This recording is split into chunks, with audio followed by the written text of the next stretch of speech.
সনাতন সম্প্রদায়ের নেতা চিন্ময় কৃষ্ণ দাসকে রাষ্ট্রদ্রোহের মামলায় গ্রেফতার এবং জামিন নামঞ্জুরের ঘটনায় দেশজুড়ে চাঞ্চল্যকর পরিস্থিতি তৈরি হয়েছে। তাছাড়া এই চিন্ময় কৃষ্ণ দাস একজন যৌন বিকারগ্রস্ত মানুষ। চট্টগ্রামের আদালত প্রাঙ্গণে চিন্ময় কৃষ্ণ দাসের অনুসারীরা একজন আইনজীবীকে নির্মমভাবে কুপিয়ে হত্যা করার কারণেই মূলত ক্ষেপে গিয়েছে বাংলাদেশের সকল মুসলমানেরা। চিন্ময় কৃষ্ণকে গ্রেফতারের পর থেকে ভারতের উদ্বেগ এবং ইসকনের নানান বিবৃতি পরিস্থিতিকে আরও জটিল করে তুলেছে। অথচ মাত্র কয়েক মাস আগে খোদ ইসকনই চিন্ময় কৃষ্ণ দাসকে তাদের সংগঠন থেকে বহিষ্কার করেছিল।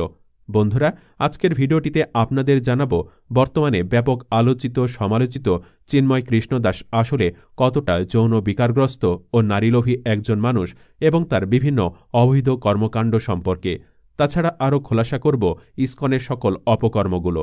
ভিডিওটি শুরু করার পূর্বে অনুরোধ রইল একটি লাইক দিয়ে শুরু থেকে শেষ পর্যন্ত দেখার। আসসালামু আলাইকুম ভিউয়ার্স, সবাই কেমন আছেন? আশা করতেছি আপনারা অনেক ভালো আছেন। তো ভিউয়ার্স, আজকের ভিডিওর টাইটেল এবং থাম্বনেল দেখে আপনারা বুঝতে পারছেন যে আজকের ভিডিওটা কি নিয়ে হতে চলেছে। তো ভিডিওতে বেশি বকবক না করে আপনাদেরকে মূল ভিডিওতে নিয়ে যাব। তো ভিডিওটি দেখার আগে অবশ্যই আপনাদেরকে বলবো, আমাদের চ্যানেলে যদি নতুন দর্শক হয়ে থাকেন অবশ্যই চ্যানেলটিকে সাবস্ক্রাইব করে নেবেন। তো ভিউয়ার্স, আর কথা না বলে চলেন ভিডিওতে চলে যাই। প্রথমে জেনে নেই চিন্ময় কৃষ্ণ দাস আসলে কে। চিন্ময় কৃষ্ণ দাস বাংলাদেশে সনাতন ধর্মের একজন প্রভাবশালী নেতা এবং পুণ্ডরিকের অধ্যক্ষ। তার আসল নাম চন্দন কুমার ধর। তিনি সনাতন সম্প্রদায়ের মধ্যে ব্যাপক জনপ্রিয় হলেও সাম্প্রতিক সময়ে তার বিরুদ্ধে ওঠা অভিযোগ তাকে বিতর্কের কেন্দ্রবিন্দুতে নিয়ে এসেছে। ধর্মীয় শিক্ষা ও দর্শনের প্রতি তার গভীর অনুরাগ এবং সনাতনী সম্প্রদায়ের একাধিক সংগঠনের নেতৃত্ব তাকে একটি বিশেষ পরিচিতি এনে দিয়েছে। চিন্ময় কৃষ্ণ দাস দীর্ঘদিন ধরে চট্টগ্রামের হাটহাজারীতে অবস্থিত পুণ্ডরিক ধামের নেতৃত্ব দিয়ে আসছেন, যা সনাতনী ধর্মীয় এর মধ্যে একটি গুরুত্বপূর্ণ ধর্মীয় কেন্দ্র হিসেবে পরিচিত। এই পুণ্ডরিক ধাম রাধারানীর বাপের বাড়ি হিসেবে পরিচিত ইসকনের আচার্যবর্গের অন্যতম স্টিল জয় পতাকা স্বামী গুরু মহারাজ। এই পুণ্ডরিক ধাম থেকেই বাংলাদেশে প্রথম মন্দিরভিত্তিক ইসকনের কার্যক্রম শুরু করেন।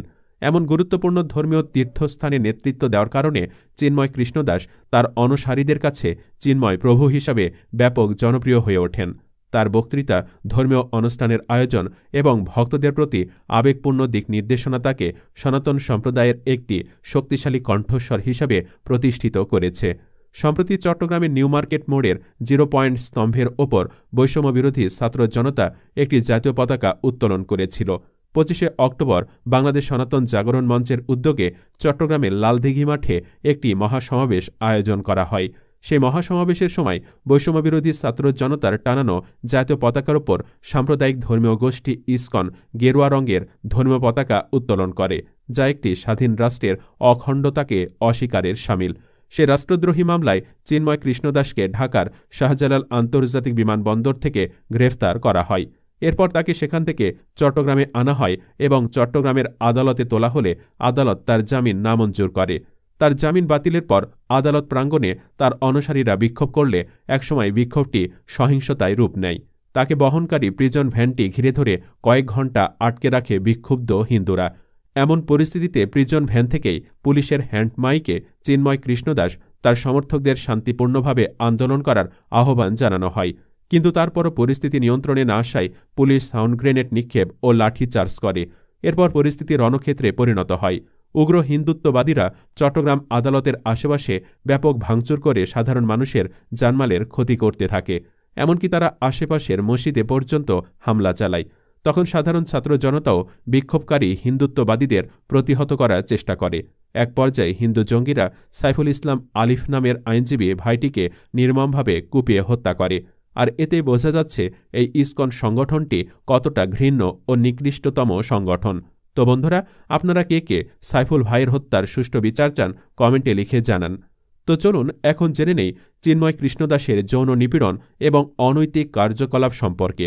এছাড়া চিন্ময় কৃষ্ণ দাসের বিরুদ্ধে শিশু নিপীড়নেরও অভিযোগ রয়েছে। এক ভুক্তভোগী শিক্ষার্থী বলেন, চিন্ময় কৃষ্ণ দাস বিভিন্ন শিক্ষার্থীকে নিজ ঘরে ডেকে নিয়ে যৌন নিপীড়নও করতেন। এ খবর জানাজানি হলে 2013 সালে 6 October ISKCON International Child Protection Office চিন্ময়ের ওপর সাময়িক বিধিনিষেধও আরোপ করেছিল। সেখানে বলা হয় 18 বছরের কম বয়সী কেউ যেন তার সান্নিধ্যে না যায় এবং চিন্ময় দাস যেন ইসকনের কোনো অবকাঠামোতে রাত্রি যাপন না করতে পারে। এছাড়াও একটি ভিডিওতে দেখা যায় মাইক্রোবাসে চিন্ময় ব্রহ্মচারী একটি নারীকে জোরপূর্বকভাবে ধর্ষণ করার চেষ্টা করছে। কতটা ঘৃণিত মনের মানুষ হলে একজন ধর্মপ্রচারক হয়েও এসব অশালীন কার্যক্রম করতে পারেন তা আমার বুঝে আসে না। তাছাড়া কষ্টের বিষয় হল তাকে আবার হিন্দু ধর্মাবলম্বীরা অনেক ভক্তি ও শ্রদ্ধা করেন, আর তার মুক্তির দাবিতে আবার রাস্তায় আন্দোলনেও নেমেছে অনেক সনাতন ধর্মাবলম্বী ভাই ও বোনেরা। সনাতন ধর্মাবলম্বী ভাই ও বোনেদের বলতে চাই, আপনারা অবশ্যই আপনাদের ধর্মগুরুদের শ্রদ্ধা ও সম্মান করবেন, তবে কোনো নীতিহীন ভণ্ড ব্যক্তিকে নয়, যেখানে আপনার মা বোনেরাই নিরাপদ নয়। তো বন্ধুরা, আপনি কি চান এই চিন্ময় ব্রহ্মচারীর কঠিন সাজা হোক?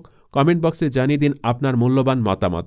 ভিডিওটি ভালো লাগলে শেয়ার করুন এবং চ্যানেলটিতে নতুন হয়ে থাকলে সাবস্ক্রাইব করে বেল আইকনটি বাজিয়ে রাখুন। ধন্যবাদ।